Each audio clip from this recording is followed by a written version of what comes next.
अब सहाबा कराम बताएंगे हुजूर अलैहिस्सलाम के बाद उम्मत का मामला नबुव्वत के साथ क्या है। सैयदना अली मुर्तज़ा फरमाते हैं, इसी आयत की तफसीर में फरमाते हैं, आप उठाएं किताब तफसीर कुर्तबी, अरबी ज़ुबान में है, आपकी मर्ज़ी, यही आयत यही सिपारे की तफसीर उठाएं। तफसीर इब्ने कसीर उठाएं, आपकी मर्ज़ी। तफसीर मज़हरी उठाएं, दारुल देवबंद से 100 साल पहले की तफसीर है, आपकी मर्ज़ी। आप अल-कश्फ वल बयान अम्मा फ़ी तफसीर अल-कुरान तफसील सालबी उठाएं, इमाम सालबी रहमतुल्लाह की, आपकी मर्ज़ी। कंजुल उम्माल इमाम अलाउद्दीन मुत्तकी अल हिंदी की उठाएं, आपकी मर्ज़ी। या उर्दू ज़ुबान में तफसीर समझने के लिए मुफ्ती आज़म पाकिस्तान मुफ्ती मोहम्मद तकी उस्मानी दामत बरकातुहुम के वालिद मोहतरम मुफ्ती मोहम्मद शफ़ी रहमतुल्लाह की मारिफ़ अल कुरान की जिल्द नंबर 2 सफ़ा 461 उठा लें, आपकी मर्ज़ी। ये मैंने हवाले इसलिए दिए कि जो किताब आपकी दस्तरस में हो आप देख लेना। मारिफ़ अल कुरान तो बहुत आम है, तकरीबन जुमे के ख़तीब खिताबत से पहले आयत की तफसीर इसी से मुतालिया करते मैंने देखा। आप यही किताब उठा लें, कुरान की तफसीर है, कोई डाइजेस्ट नहीं है, कोई जंग अखबार का सफ़ा नहीं, कोई खुसूसी मैगज़ीन नहीं है, कोई अखबार जहाँ नहीं है।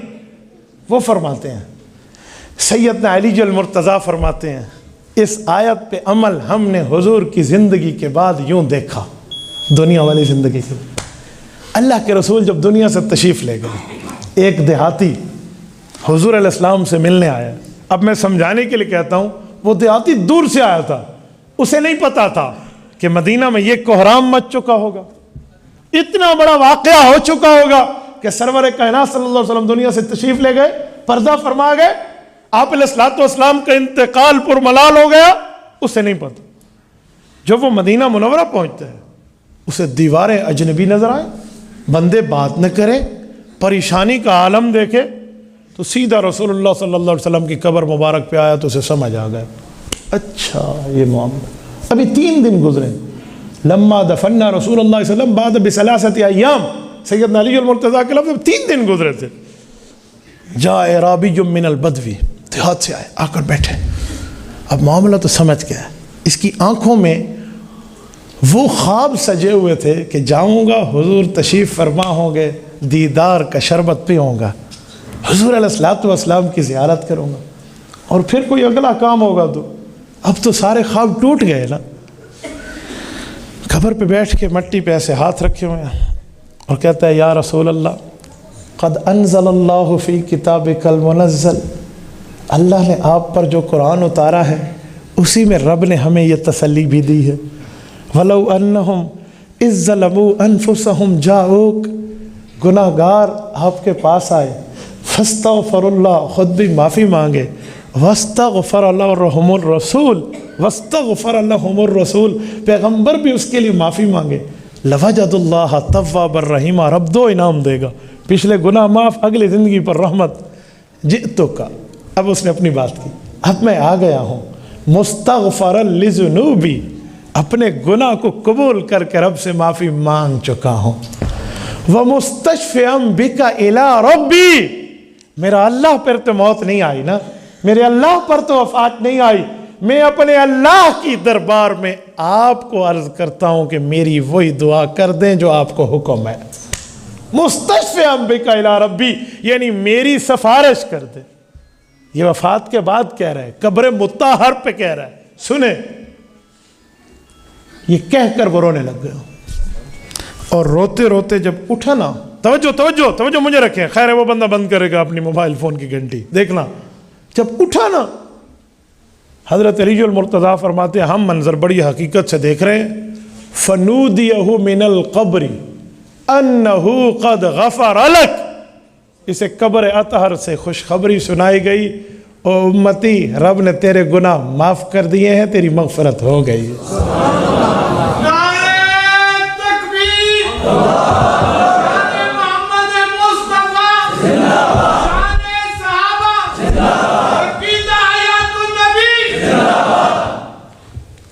ये उम्मत और नबुव्वत का ताल्लुक़ आज भी बरकरार है।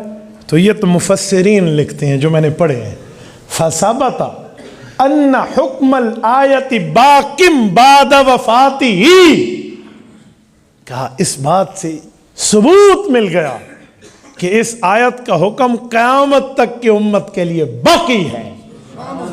मैं करोड़ों रहमतें नाजिल की दुआ करूं शेख तफसीर मौलाना अहमद अली लाहौरी की कब्र पे रहमहुल्लाह, अल्लाह इसकी कब्र पे अरबों करोड़ों रहमतें नाजिल फरमाए। मैं मदीना मुनव्वरा में था, इन्हीं के सिलसिले के बुज़ुर्ग मिले और उन्होंने हमें बताया कि हज़रत लाहौरी जब तशरीफ़ लाते थे ना तो खाना काबा पे ठहर और रोज़ा रसूल पे ठहर के जहाँ सलाम पढ़ते, दरूद पढ़ते, वहाँ एक बात ये भी कहते कि या रसूल अल्लाह, सिफारिश तो कराऊँगा, वो हुक्म कुरानी है, लेकिन कलमा भी पढ़ूँगा ताकि आप मेरे ईमान के गवाह बने और अल्लाह क़यामत में मुझे बख्श दे। क्यों? हुजूर पाक सादिक और अमीन है।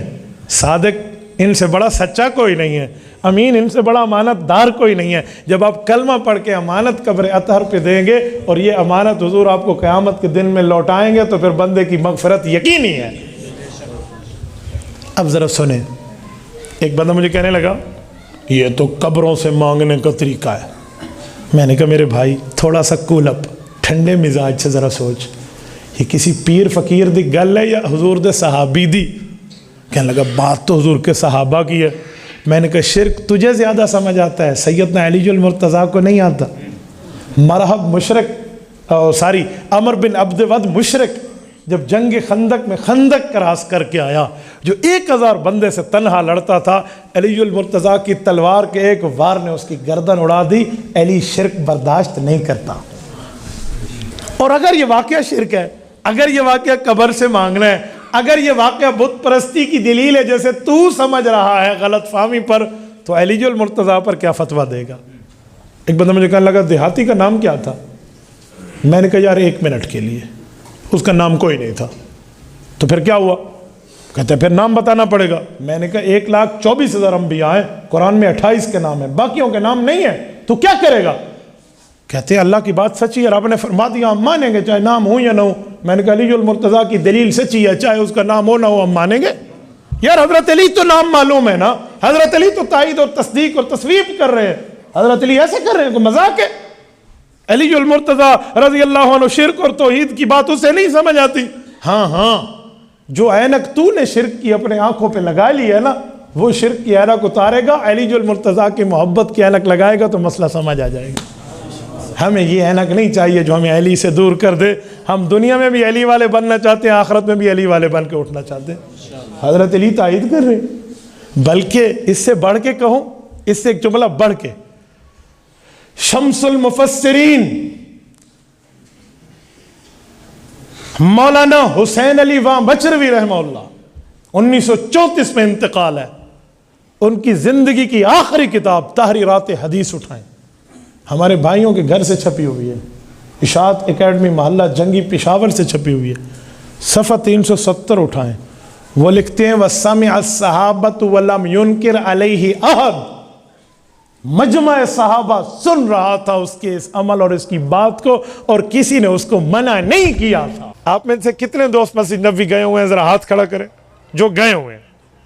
जज़ाकल्लाह। अब मैं जुमला कह रहा हूं, आप समझेंगे, जो ना समझे उन्हें बताना। जब बंदा बाबे बिलाल पे पहुंचता है, बाबे बिलाल तो आपने देखा होगा गेट नंबर 40, यानी बाबे जिब्राइल के साथ जो मस्जिद नबी की नई तौसीया से बाबे बिलाल कहते हैं।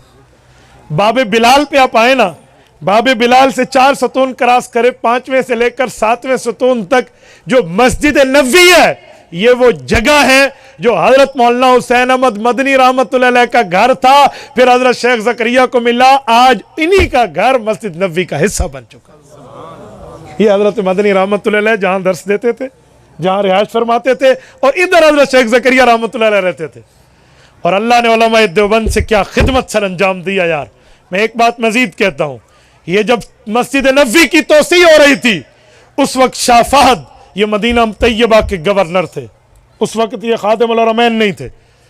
तो मस्जिद नबी की तोसी के वक्त तवज्जो रखना, जो गए हैं वो समझेंगे। ये जो गेट नंबर 7 से हम दाखिल होते हैं, शारे बाबुस्सलाम से, बाबुस्सलाम की तरफ आने के लिए ये जो पहले गेट है, अभी सलाम के दरवाजे से पहले, ये जगह की तोसी शाह फहद की गवर्नरी के दौर में हुई है। ये मैं 1980 के लगभग की बात कर रहा हूं। तो जब तोसी हो रही थी आज से 40 साल पहले, जो पुराने गए हैं ना वो लोग जानते हैं कि मस्जिद नबी जहां आज सलाम के लिए जाते हैं, इसके करीब जाकर गाड़ियां ठहरती थी, वहां सलाम होता था। अब तो कितनी दूर जाकर ठहरती हैं। तो ये तोसी जब हुई, ज़मीन बढ़ाई गई, तो एक मसला पेश हो गया। अल्लाह अकबर, एक अजीम मसला जो मैं बात कर रहा हूँ ना, आपके DI खान की एक शख्सियत भी आंखों देखी इस बात की गवाह है। हज़रत मौलाना कारी खलील अहमद सिराज दामत बरकातुहू, इनने आंखों से मंजर देखा है। आप उनसे पूछ लेना, मैं तो पढ़कर बात कर रहा हूँ, आप इनसे सुन लेना। जब मस्जिद नबवी की इस जगह की तोसी की बारी आए तो एक अजीब मसला पेश हुआ। वो क्या कि यहाँ हज़रत अब्दुल्ला की कब्र है, हुज़ूर पाक के अब्बा जान रज़ी अल्लाह अन्हु, हज़रत अब्दुल्ला की कब्र। क्योंकि हज़रत अब्दुल्ला मक्की हैं, लेकिन ससुराल आए हुए थे, हज़रत अम्मा आमना मदनी है ना, तो इधर इनकी वफ़ात हुई, यहाँ कब्र बनी। हुज़ूर पाक के दौर में से कहते थे उतैमा बनी नज्जार, तबक़ात इब्न साद जिल्द अव्वल सफ़ा 60 में इमाम इब्न साद अल मुतवफ़्फ़ा 230 हिजरी ने ये रिवायत इब्न अब्बास के वास्ते से लिखी है। उतैमा बनी नज्जार, यहाँ अल्लाह के रसूल के वालिद मोहतरम की कब्र है। और अम्मा आमिना रज़ी अल्लाह अन्हा अल्लाह के नबी को लेकर आई थी ना 6 साल की उम्र में अपने ननिहाल, तो अपने अब्बू की कब्र पे भी लाई थी, जिसकी वापसी पे अबवा में अम्मा आमना का इंतकाल हुआ। इस जगह जब कब्र आई तो अब कब्र मुबारक की कब्र कुशाई का फैसला हुआ कि हज़रत अब्दुल्ला की कब्र को जन्नतुल बकी मुंतकिल किया जाए। तो जब कब्र मुबारक की कब्र कुशाई खोलने का वक्त आया ना, कौन खोले, किसकी हिम्मत, कौन आगे बढ़े? हज़रत मौलाना आशिक इलाही, ये जो मैं दारुल देवबंद के इस बंदे की बात कर रहा हूँ, जिन्हें इनामुल बारी में अशार जमा किए हैं, इनके फैसले और मशवरे के मुताबिक कहा हुजूर पाक के वालिद की कब्र को हाथ आम मजदूर नहीं लगाएगा, पहली कुदाल वो मारेगा जो उन्हीं के इलाके का है, जो हुजूर पाक सल्लल्लाहु अलैहि वसल्लम के रोज़े की सफाई करते हुए आ रहे हैं। जो हुजूर की रोज़े की सफाई वाले हजरात बैठे हैं ना, अफ्रीकन हज़रत बिलाल के इलाके वाले, वो नस्ल दर नस्ल जो आ रहे हैं, वही बंदा आएगा खादिम रोज़ा, और वो हुजूर पाक के वालिद की कब्र को खोदना शुरू करेगा। वही हुआ। और 1400 साल गुजरने के बाद भी हुजूर पाक के वालिद मोहतरम की कब्र बिल्कुल सही सलामत और जिस्म सलामत था। 18 साल की उम्र में हज़रत अब्दुल्ला का इंतकाल है। कहते हैं बाल जो थे ये पूरे लुम्मा जुम्मा और वफरा की हद तक थे, सबसे कानों से बड़े हुए और कंधों से ऊपर इतने इतने बाल थे, बाल तक खराब नहीं हुए। और जिस्म अक़दस को उठाया गया।